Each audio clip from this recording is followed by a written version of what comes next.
حبايبي الحلوين عاملين ايه؟ اهلا بكم. انا دعاء ودي قناتي. النهارده بقى عامله لكم مكرونه بيتزا.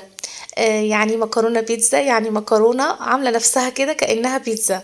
عاملين مكرونه بالصلصه، وعاملين بقى فوقيها توبنج زي بتاع البيتزا بالظبط. لما تيجي تاكليها بقى كده تحسي انك بتاكلي بيتزا كده على مكرونه، حاجه كده يعني طعمها خرافي. طعمها حلو جدا جدا، وفكرتها بسيطة قوي. ممكن من بواقي التلاجة عندك تعملي صينية محترمة كده يتغدوا بيها الولاد. حاجة بجد حلوة جدا جدا.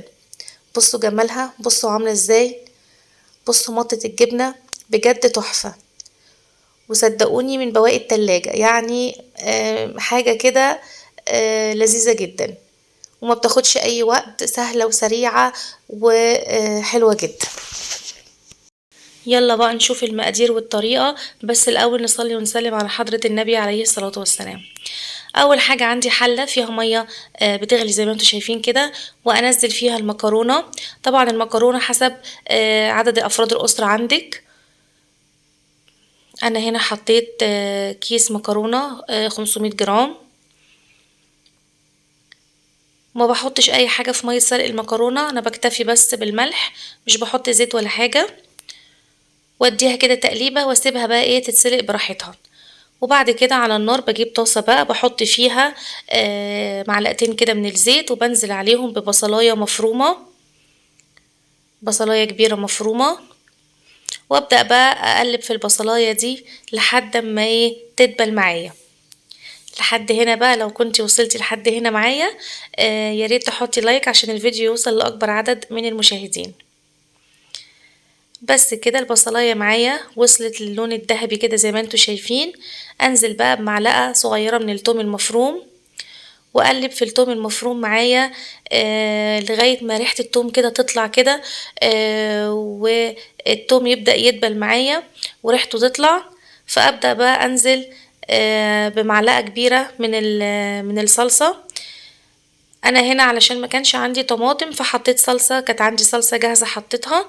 لكن لو انت عندك طماطم هتعصري طماطم فريش وتحطيها وتستني لغاية ما تتسبك، وكده برضو تبقى جهزت معاكي الصلصة بتاعة المكرونة. بس زي ما انتوا شايفين الصلصة طبعا سريعة، حطيتها وكده تمام. هبدأ بقى احط التوابل بتاعتي اللي هتبل بيها الصلصة. عندي معلقة صغيرة من الكزبرة الناشفة، وعندي كمان نص معلقة من الفلفل الأسود، والملح، وكمان هحط رشة من السكر زي ما انتوا شايفين كده حوالي ربع معلقة صغيرة، وكمان نص معلقة من الكمون. وابدأ اقلب الحاجات دي كويس. انا هنا حطيت طماطمايه متقطعة مكعبات، ونزلت بعد كده عندي بفلفل الوان برضو مقطعاه مكعبات، وهقلب الكلام ده مع بعضه. الفلفل الالوان هنا بيدي لون حلو، وبيدي تسكيرة كمان حلوة للتسبيكة بتاعتي. بس لو ما عندكيش فلفل الوان مش مشكلة خالص، ممكن ما تحطيهوش.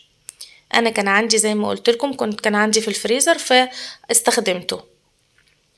بعد كده بعد ما سلقت المكرونة ونزلتها كده على مصفى وشطفتها من النشا بتاعها كويس، وبعد كده بقى تجيبي الصينية بتاعتك اللي هتدخليها الفرن وتحطي فيها المكرونة، وبعد كده تنزلي عليها بالصلصة وتقلبيها بقى بالشكل ده. مكرونة بالصلصة عادية جدا، ما عملناش كده ولا اي افتكاسة.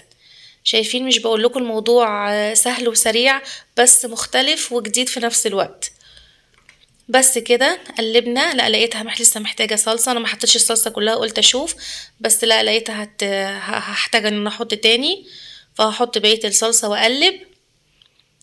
وبس كده، كده تمام جدا. هبدأ بقى احط التوبنج بتاع البيتزا كأني بعمل بيتزا بالظبط. هنزل بالزيتون اول حاجة. عندي زيتون شرايح اخضر، عندك زيتون اخضر عندك زيتون اسود حطي، ما بتحبيش الزيتون مش عايزة تحطي ما تحطيش. انا بقولك الحاجات دي كانت موجودة عندي بواقي في التلاجة فاستخدمتها. ابدأ بقى ارصه كده بحيث ان انا اوزعه يكون متوزع على كل الصينية، مش على جنب وجنب لا، علشان يبقى متوزع في الصينية كلها.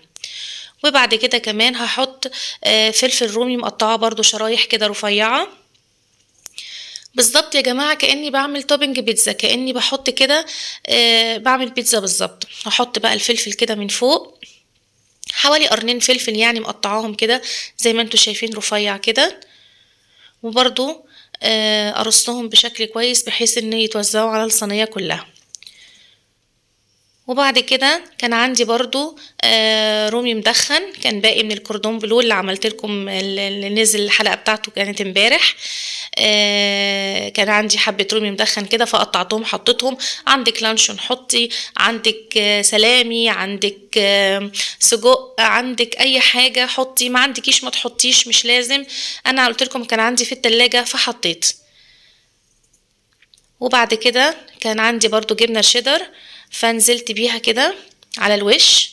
اخر حاجة هي الجبن بقى عشان هي اللي بتسيح وتمط وتديني الشكل الحلو ده. حبة بقى جبنة شيدر كده على الوش هيدوني طعم حلو قوي قوي قوي، هما اللي يعني هيغيروا بجد الطعم من مكرونة بالصلصة عادية لبيتزا. وبعد كده طبعا الجبنة الموتزاريلا احطها هي كمان على الوش، وايه اسويها بالشكل ده واوزعها على الصينية. وكده خلاص صينيتنا جهزت وبقت زي الفل. فرني بقى سخن، وادخل الصينية دي اول ما الجبنة تسيح معايا وتاخد اللون الحلو ده اطلعها، وابدأ بقى في ان انا اقطعها. او هقطعها دلوقتي اوريكم المنظر. بجد يا جماعة منظرها خطير خطير خطير، بجد تحفة تحفة تحفة، وطعمها بجد حلو جدا جدا. وصدقوني مش مكلفة، اللي موجود عندك في التلاجة حطيه زي ما قلتلك، بواقي اللي موجود عندك في التلاجة، بواقي جبنة بواقي اي حاجة عندك هتحطيها وهتبقى حلوة وجديدة.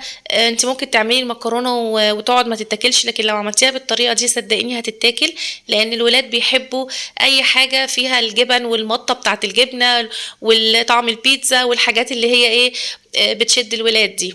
بصي مطة الجبنة عاملة ازاي، تحفة بجد تحفة، طعمها خطير يا جماعة. بصوا بصوا بجد بجد روعة، طعمها يجنن. والالوان الفلفل الالوان عامل بصوا منظر حلو جدا، الاخضر والاحمر والاصفر، وكل لون من دول ليه فايدة. فانتي قدمتي كده يعني وجبة متكاملة، فيها بروتين، فيها نشويات، فيها خضار، فيها كل حاجة بجد يعني كاملة متكاملة، حاجة كده حلوة جدا جدا.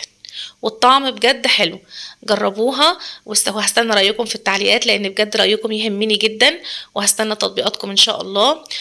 ولو عايزين اي وصفة قوليلي في التعليقات وانا هعملها لكم. ويلا باي باي، نتقابل في فيديوهات جاية كتير مع بعض ان شاء الله. باي باي يا حبايبي.